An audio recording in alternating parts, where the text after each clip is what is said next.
Hi, everybody. Come on, it's me. Hi, everybody. Hi. Thank you, great. Just want to check, everybody here is for the TEDx conference, yes? Excellent. Anybody here because you thought it was the AA meeting, just wandered in? Well, there's a little challenge with me in AA, and that is some people actually begin drinking after one of my presentations, so we have a little conflict there. Anyways, just to let you guys know, is I'm not a motivational speaker. That gets confused with me quite a bit, that people think I'm a motivational speaker. Motivation is where you go to one of those conferences and they get you all pumped up and all G'd up and you're bouncing off the ceiling. And then you go home and you deflate and nothing really changes for you. I teach people real hands-on strategy, skills, and tools that when you put them into action, you're going to get some real long-lasting results in your life. Now, how many people came because you want some better results in your life? Say yes. Excellent. How many people came today because Dr. Phil's not on? Thank you, sir. I appreciate that. So I'm going to work with some real strategies, some real skills and tools. Who here would like to learn some strategies on how to make some more money? Say yes. Now, if you didn't say yes, it means you have way too much money. You're going to buy everybody else lunch today. How many people would like to work on some strategies to increase the level of your health and fitness? Say yes. Yay! How about work on your relationship? You guys aren't that committed on the relationship thing. Just by a show of hands, who here actually has a relationship? Who here wants a relationship? And who here with a relationship wants to give it to someone who wants it? Excellent. Well, we're going to work on all those strategies because that's what I call holistic success. That means having success in all areas of your life, because truly, what's the point of being rich if you're sick? I worked with a woman in Harvey Bay. She won $1 million in the lottery. Who'd be excited about winning $1 million? Yeah, she found out the same week she has terminal cancer and was given only 2 months to live. Now I can see some of your faces doing the math going, wow, 2 months, $1 million, shopping spree. It's not really what you think. And really, what's the point of being wealthy if you're lonely? See, loneliness is the #1 disease on the planet. It's about having everything you want, having a holistically successful life. That's true success. You can have everything that you want in your life. And in order to be great and successful in everything that you want in life, you have to be great at... Who's excited? Right? Or some people are going, oh, right. Other people are like, oh, man. And it's not what you think. I was born and raised in the city of, well, if you can tell by my accent, East Brisbane. It's over by the GABA. I was born and raised in Chicago, and Chicago is known as the Windy City. Yet it's not the Windy City because of the wind. It's actually the hot air the politicians blow out of their mouth. That's where the name comes from. Yet we do have a wind known as the Hawk. Now, the Hawk is a wind that comes down the Great Lakes system. Now, Lake Michigan is about 250 miles long, 45 miles across. When the wind comes down, the only thing that stops it is the city of Chicago. And then there's these big high-rise buildings. As that wind comes through those buildings, it's like a wind tunnel. Now, if your job or your mission in life is to get down to the end of the street, that's your goal, as you're walking, you're going to feel some pressure on your body, a lot of pressure. Matter of fact, in the wintertime, they string up ropes along the sidewalk so people can literally pull themselves down the street. Some people are blowing in the wind like laundry, you know. It's that intense. And so if you're strong, you can literally make it to the end of the street. You're going to feel some pressure on your body, but you can make it to the end. If you're a little weaker, you see people getting pushed back, and if you're very weak, you see people literally getting thrown back onto their backside. Well, going for your goals and dreams in life is really the same thing. In order to have your goals and dreams, you have to have, I told you it wasn't what you think, you have to have strength. Because as you go for your goals and dreams in life, there is going to be pressure. It's what I call perturbation, is you're going to be forced to go through challenges in life in order to prepare yourself for that next level that you want to go to. So you have to be strong. Also, when you're strong, you no longer buy into the hallucination that the outside environment is dictating how you feel. So you got the GEC. Ooh, I'd be more afraid of the KFC than the GFC. That will kill you faster. You know, we have these things in the media, and they want to scare us, and, you know, this happens and that setback. And so if you buy into that, it will literally make you weak And because you're saying, hey, that's creating this in me, and that's making me feel that way, and all of a sudden you just don't have that same drive to go get what you want to get in life. So in order to be totally successful, holistically successful, you have to have strength, and you have to be strong in 4 separate muscle groups. Those muscle groups are physical, mental, emotional, and spiritual. Those are your 4 main muscle groups that you need to be strong in. And if one of those muscle groups is not strong, well, the weak link of the chain is going to give up. So you have to be strong in all 4 of these areas. And in order to be strong, you have to exercise.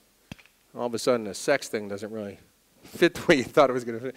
You have to exercise these 4 main muscle groups, and you have to do it every day. You have to work on your muscle groups every day. So how do we do exercises for physical? Okay, well, hit the gym, sports, dance, swim, run, walk, water intake, good eating regime. Anybody have any questions on that one? Nobody raises their hands and go, oh no, everybody understand that's how you exercise physically? Yes? Interesting that 65% of this country is overweight and out of shape.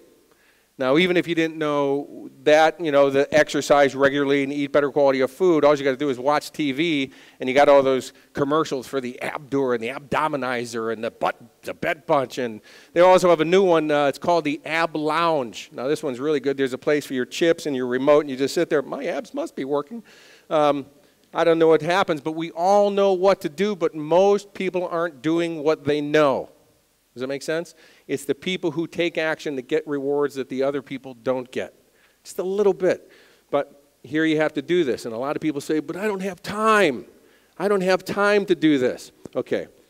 That's like saying, I'm so busy flying my plane that I don't have any time to put fuel in it. Now, you're guaranteed to crash if that's your motto in life.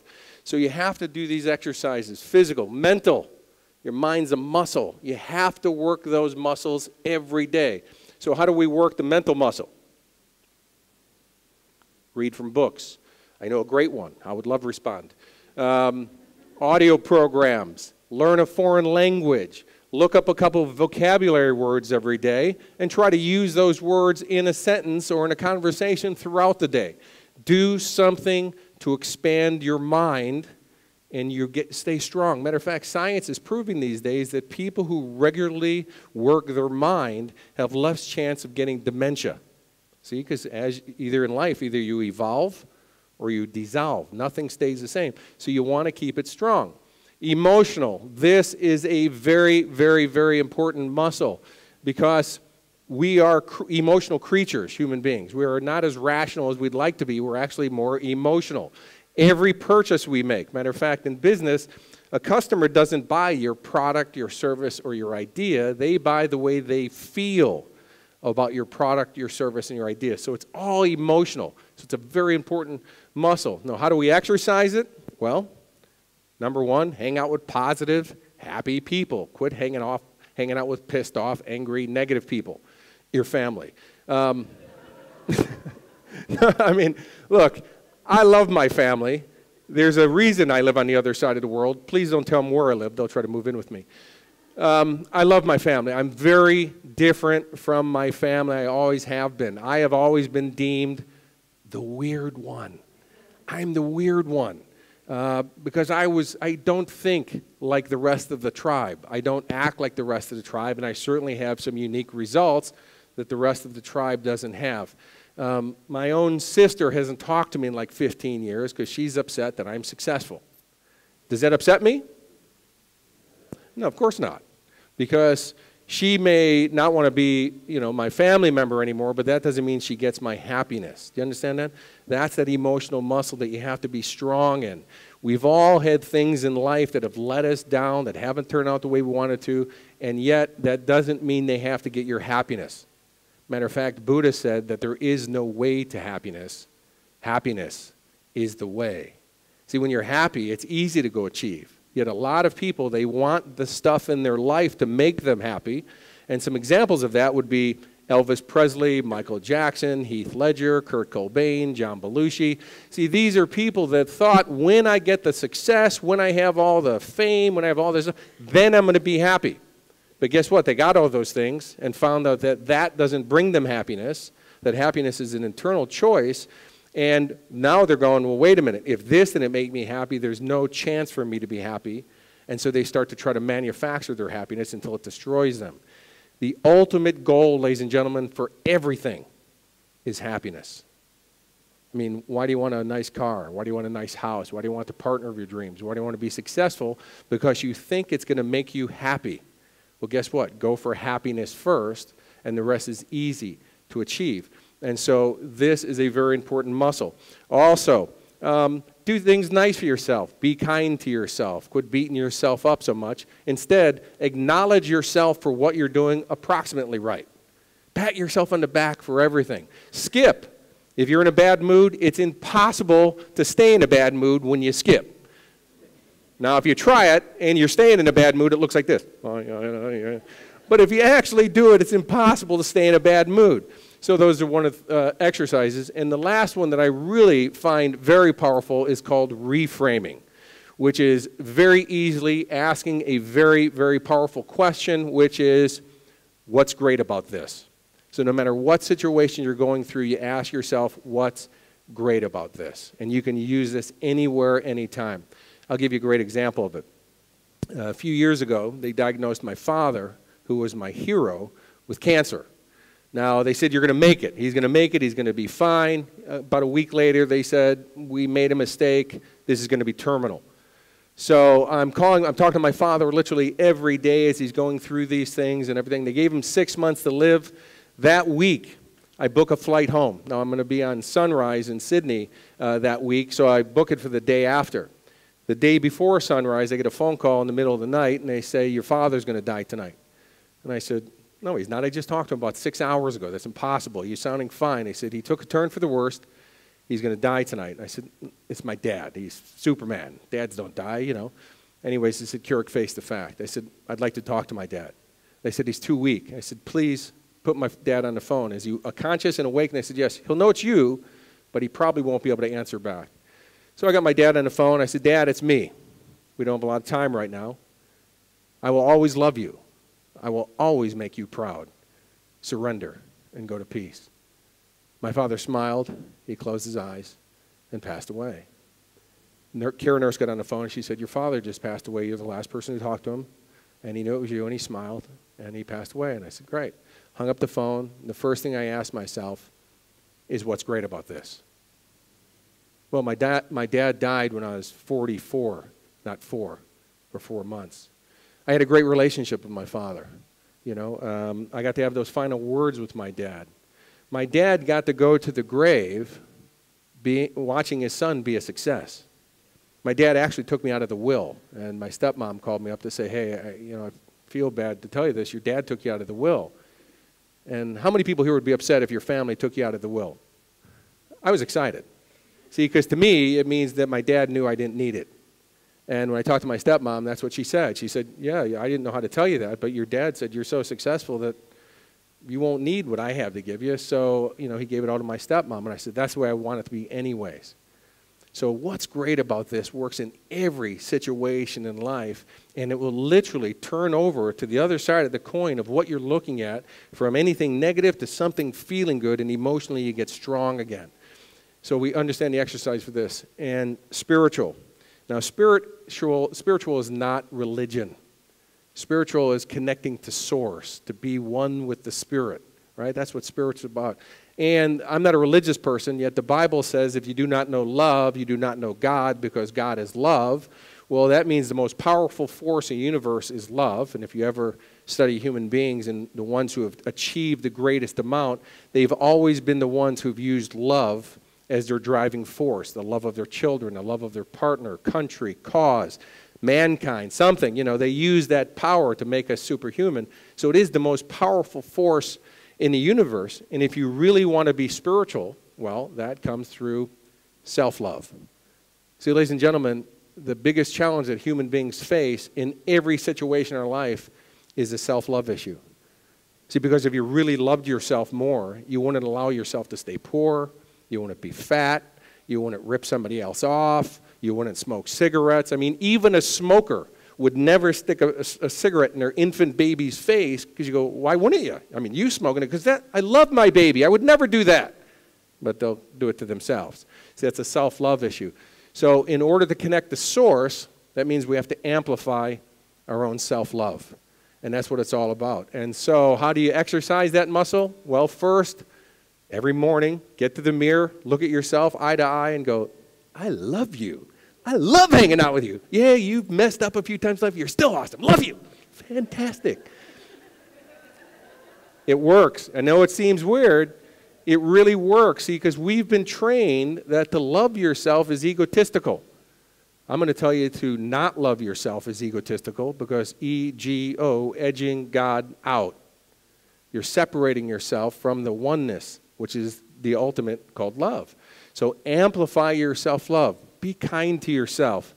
Quit beating yourself up over things. You know, forgive yourself. Understand that you're doing the very best you can with the skills and tools you have, and you're working on yourself to make yourself even better. Does it make sense, everybody? Yep, so exercise that. And the last letter, anybody want to know what X stands for? No, sorry. My head was off in the clouds here.